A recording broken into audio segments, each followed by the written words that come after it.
Hi guys, we are back with another video.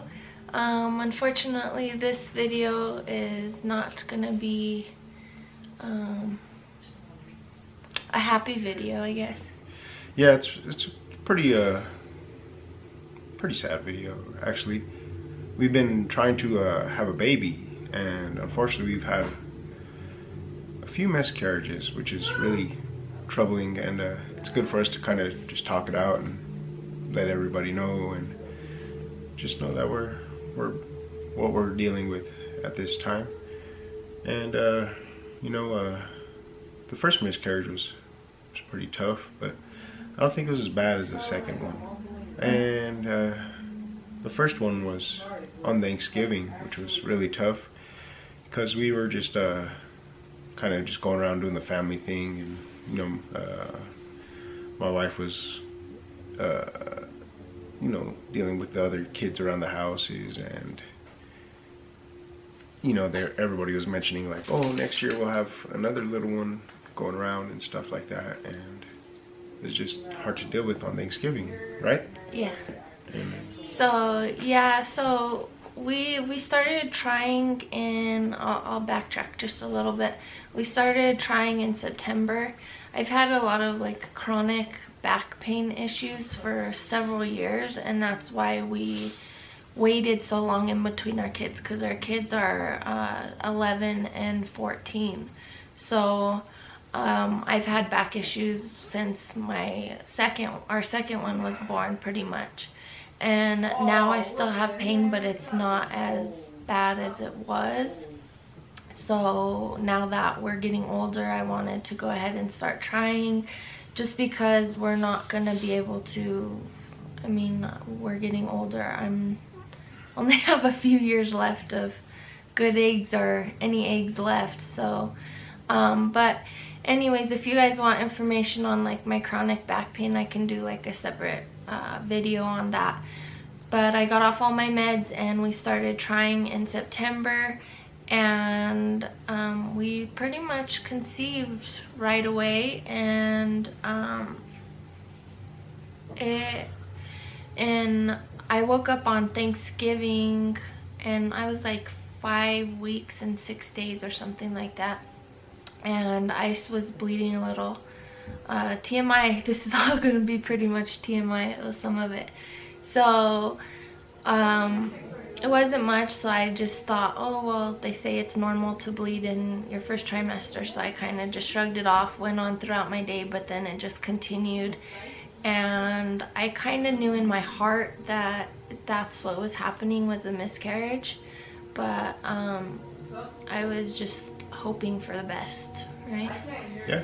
And we had to go to his family's Thanksgiving, so we go to 2 places every Thanksgiving. We went to his first, and his sister had the little one, and like he said, they were, you know, pretty much saying that we're gonna have a little one, another little one next year. And that was just like a really hard pill to swallow. All right, sorry, we had to fix the camera. It's still a little out of focus. Maybe it's the light behind us, but it's a little blurry. But yeah, so we ended up having, we went there, I had to deal with that. I didn't want to tell anybody what was going on because I didn't know for sure. So I just had to suck it up and deal with it. Okay, so yeah, I just sucked it up and just went on with our day.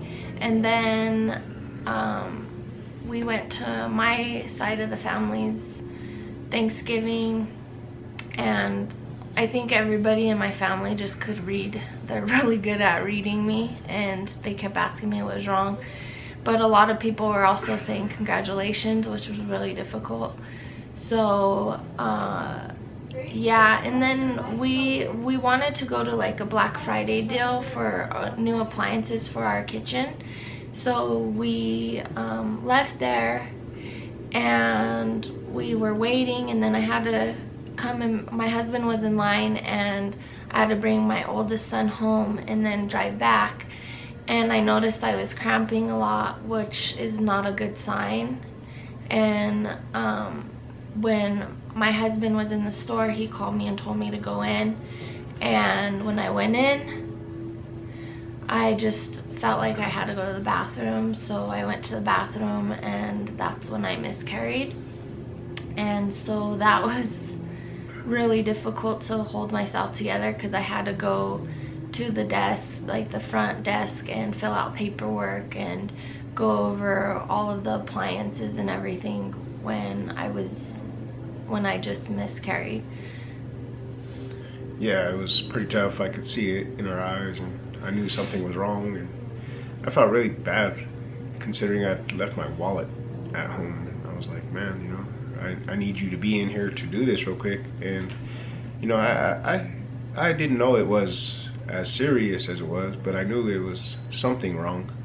And it wasn't until we had the paperwork done is when she let me know. And we walked outside, and you know, I gave her a good hug and just said, you know, we'll get over this. I mean, that's what we do. We just keep going, keep fighting. And that's when we moved on to the next stage of trying to conceive.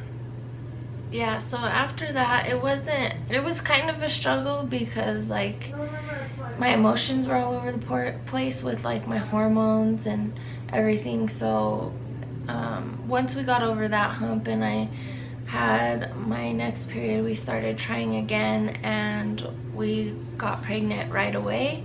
I found out like the day after my oldest son's birthday that we were pregnant, and I was excited but also scared, like, oh well, you know, like just didn't want to tell anybody until we were out of our first trimester, just because of what had happened before. And yeah, so I think I was going to my first doctor's appointment at 8 weeks, and the day before my scheduled appointment I started bleeding, and so I got really scared and just like, oh, here it goes again. And I scheduled an appointment when they opened, and they got me in that day, did an ultrasound. They said everything looks fine. Some women just bleed on their first trimester and not to be concerned about it. And then the following day I had my scheduled 8-week appointment. They did another ultrasound. Everything looked good. The baby's heart was beating, normal range, moving around. Everything looked good. And so that was a little bit like of a relief, but at the same time I was still kind of, I think in my heart, knew something was going on. So I wasn't bleeding all the time. It would stop and then it would come back and stop and come back. So it was like not like a miscarriage like situation.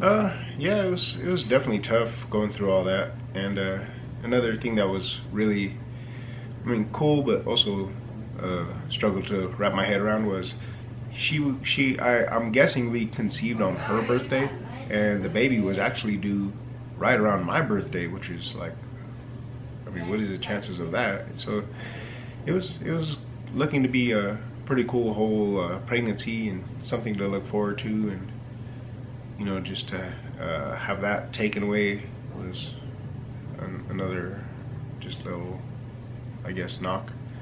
But again, we're moving forward, and we're going to do this again. We have a lot of tests going on with the fetus we had taken in. Now the doctors. Wait, let me Oh. tell them that I like when.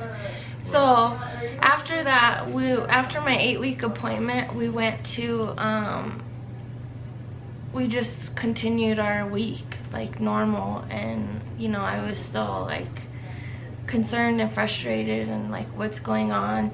Called on Friday, asked them if my results from like my blood work was okay. They said, yeah, everything looks good, we'll call you if it doesn't, but not to worry, that everything looked good. But I think in my heart I just knew something was going on. And on Sunday my nephew came over, and like I said, I didn't tell anybody, or we didn't. I mean, we told, like, I told my mom, he told his, like, one of his family members, and but other than that, we were keeping it quiet. But my nephew was coming over, and my kids knew about it, the pregnancy, and they kind of messed up and, you know, said something in front of my nephew. So I showed him the ultrasounds, but I told him, you know, I am bleeding, so we'll see, you know, how this goes. And I was 8 weeks and 6 days, and then I noticed, like, I was laying on the couch that I started cramping, but I was like, okay, it's not a big deal, you know, a lot of people go through this in their first trimester. But then I noticed it was coming and going, like contractions. So I went to the bathroom, and sure enough, I was, you know, I was miscarrying. So I called my husband, and he said he would come home. He told his work what was going on. He came home. My nephew was, like, kind of freaking out because he just found out, and then he's, like, dealing with me.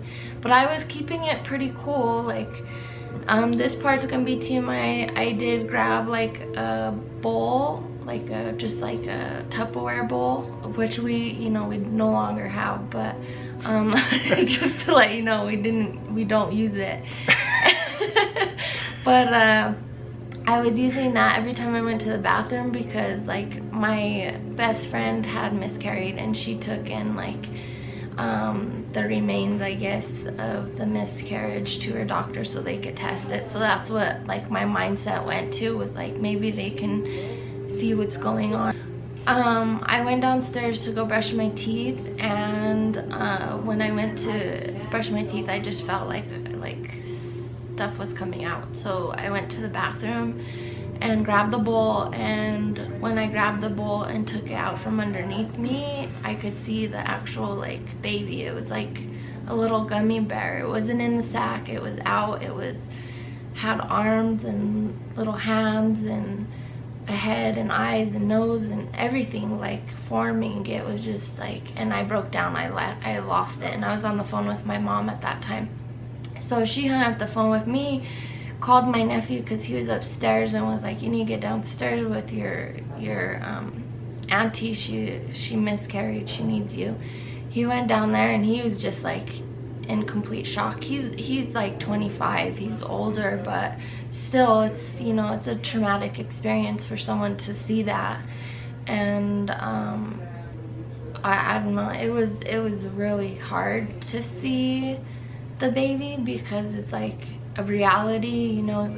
You did lose the baby. And then my husband came home, and he was like, I don't know, he walks downstairs, sees me hysterical, sees my nephew comforting me, and sees the bowl on the counter, and I mean, you freak out. Well, not freak out. I kept it cool. But, you know, I really feel for Dominic. I mean, Jesus, in a couple hours, he went from, hey, congratulations, to, wow, geez, what just happened? And, you know, just coming home from work and seeing that, and feeling like, I mean, just, like, not helpless, but just unable to do anything. I don't know what that feeling is called, but it was just a strange feeling. And you know, I just try to console my wife, Tanisha, and I called off the next few days so we can just heal mentally. And I just really appreciate everybody at work for just respecting my I guess time to heal, and just being really cool people about it. And yeah, it was tough. And then unfortunately, because it was President's Day, the day after I miscarried, I wasn't able to go to the doctor, and I already knew what was going on, and it wasn't like I needed to go to the emergency room. So we waited until Tuesday to go in, and we brought the fetus with us, the baby. Little Nugget is what we called it. And so that was a really hard appointment, because like when you walk in, there's a lot of babies, like new babies, and so that was hard to see, but I was trying to hold it together. And yeah, they did send the baby to get tested to see if there was any chromosome issues with it, and I don't know, just see if it was like the baby or if it's me, because on the 20th of March they're also going to do testing on me to see if there's any issues going on with me that they can fix or help throughout the next pregnancy so it doesn't happen again. I'm not quite sure exactly what they test for, but we'll see. I went to the doctor's yesterday as well, and they still said like that the test is showing positive, so they did blood work to see where my HCG is, because it's already been almost 3 weeks. So they're gonna test, do the blood work, see where my HCG is, and go from there. But yeah, it's been quite a roller coaster, I would say. Excuse me, I still get really sad. It's like it comes and goes. Sometimes I'm really good, and then some other times I'm like almost in tears, just really down. And you know, it's just a really hard thing to go through, especially twice in a row, because I mean, we do have 2 healthy kids, and I know within the period of, you know, those several years I was on a lot of medication. You know, my health could change quite a bit within those years, so I'm not sure exactly what's going on with me, but hopefully the doctors will find out what is going on so we can fix it and get pregnant again and have a healthy baby. And that's all I could ever hope for, just healthy, you know. I mean, 10 fingers, 10 toes, all those good things. And you know, I mean, there's just so much that could go wrong with a pregnancy and a birth. Just be grateful. I mean, that the baby's alive and well and ready to come home whenever. And you know, hopefully we can get everything nailed down, and we can get on with the next chapter of our life, which is raising another little miscreant. Another little knucklehead. So we'll keep you updated. We'll do another video after our the March 20th visit, kind of let you guys know how that went, and then also the test results from that. And yeah, but you know, we wanted to get on here and share our story, because you know, it does help a lot of people watching YouTube videos on this situation, to let them know that they're not alone. You know, like a lot of people do go through it, and you can get through it. We're all strong, you know. We just gotta hold our head up high and say, you know, God has a reasoning behind it, and we will get our bundle of joy if it's meant to be. So but anyways, we're gonna get off here. My husband's got to get ready for work, so we will see you guys in our next video. Yes. And I mean, you know, thank you for all your well wishes and everything, and I guess we'll hopefully have some good news soon, and you know, just you'll see us continue fighting.